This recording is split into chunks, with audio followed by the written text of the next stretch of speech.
Pongal with వేరుశనగ చట్నీ.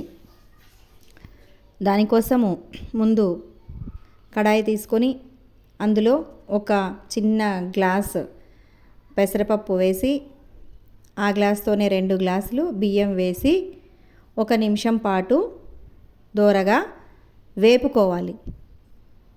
వేపిన తర్వాత బియ్యము పెసరపప్పును కుక్కర్లోకి ట్రాన్స్ఫర్ చేసుకొని శుభ్రంగా 2 సార్లు కడుక్కోవాలి.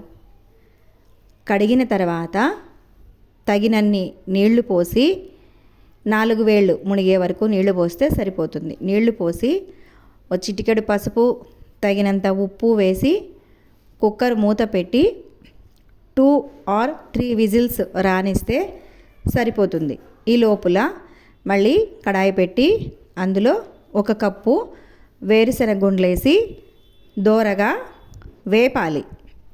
వేపిన వేరుశనగ గుండ్లని చల్లారడం కోసము ప్లేట్లోకి మార్చాను.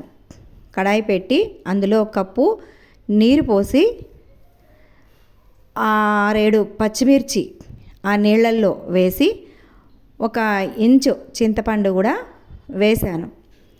వేడి నీళ్ళల్లో 1 నిమిషం పాటు పచ్చిమిరపకాయలు చింతపండు ఉండి తీయడం వల్ల గ్యాస్ట్రిక్ సమస్యలు రాకుండా ఉంటాయి.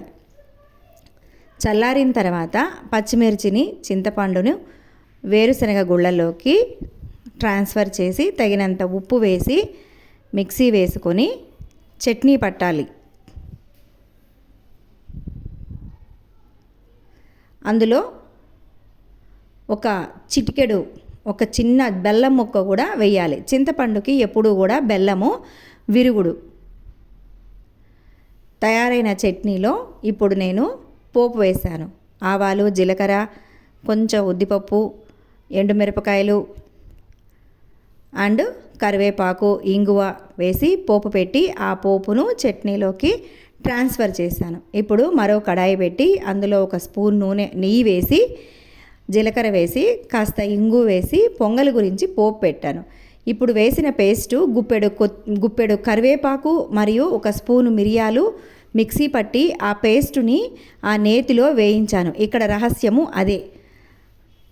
ఇప్పుడు మళ్ళీ 1 స్పూను నెయ్యి వేసి అందులో జీడిపప్పును దోరగా వేయించి ఆ వేయించిన జీడిపప్పును పొంగల్లో కలిపాను. ఇప్పుడు కరివేపాకు కానీ వేరే ప్రశ్నే లేదు. ఏరి పారేయకుండా కరివేపాకు వెళ్తుంది. మిరియాల ఘాటు కూడా ఉండదు. మిరియాలు కూడా ఏరి పారేయకుండా తినేస్తారు. Pongal with chutney ready. Thank you.